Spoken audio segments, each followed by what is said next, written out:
All right, welcome back to F1 Blogs, everybody. Hey!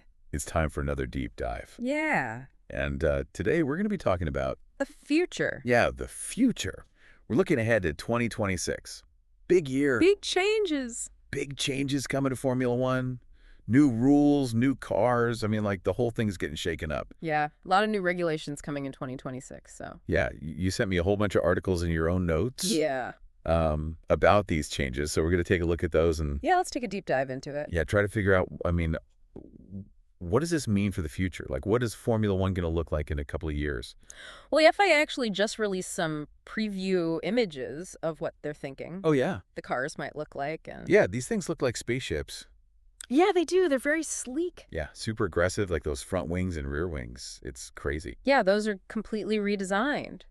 A lot of downforce being generated. Yeah, and the wheel covers, too. Those are much flatter, right? Yeah, they are, which is Yeah. going to reduce drag. Exactly. So it's all about, making these cars go faster.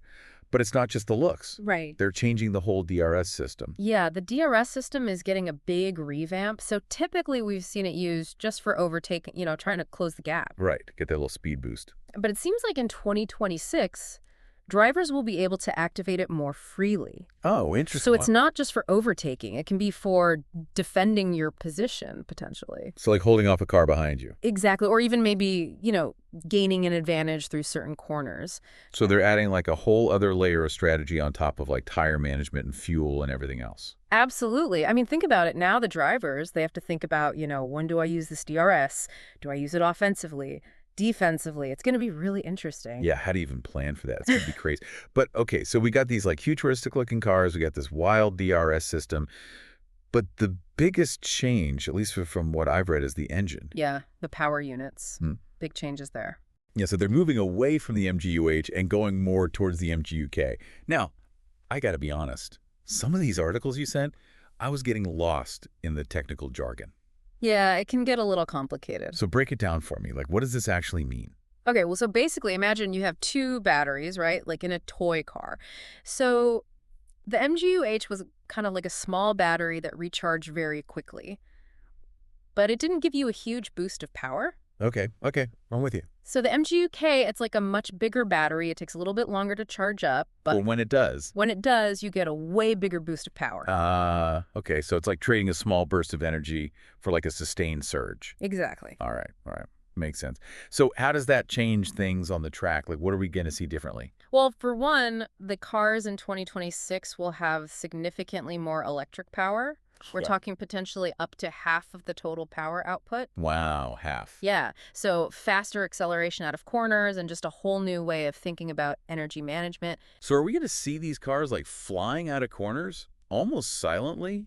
And then that roar. Yeah, and then that engine kicks in. Oh, man. It's going to be quite a spectacle. And it's not just the engine, though, right? The dimensions of the cars are also changing. They're going to be narrower, lighter. So the minimum weight's being brought down to 768 kilograms without fuel. And they're also going to be a little bit shorter. Okay, so lighter, narrower, shorter. How does that impact the handling? Well, it's hard to say for sure, but theoretically it should make them more agile, right? Yeah. Easier to maneuver through corners. Maybe we'll see more overtaking. Oh, yeah, more action. Potentially closer battles, yeah. All right, so let's put it all together. We've got these cars that look like they're straight out of a sci-fi movie. We've got a DRS system that basically gives drivers like a cheat code. Yeah, like a boost button. And then we've got this massive increase in electric power. What does this all mean for the actual racing? I think it has the potential to be absolutely amazing. With lighter, more agile cars, I think we'll see a lot more overtaking, closer battles, like you said, the increased electric power, and the new DRS just adds so much more strategy and unpredictability. Yeah. And could even shake up, which teams are at the front, which teams are struggling. Absolutely. I mean, this is a huge opportunity for teams to innovate and really push the boundaries. So we could see some, underdogs coming up and challenging. Yeah. It's going to be really interesting to see how the pecking order changes. All right, so there you have it, folks. 2026 is going to be a huge year for Formula One.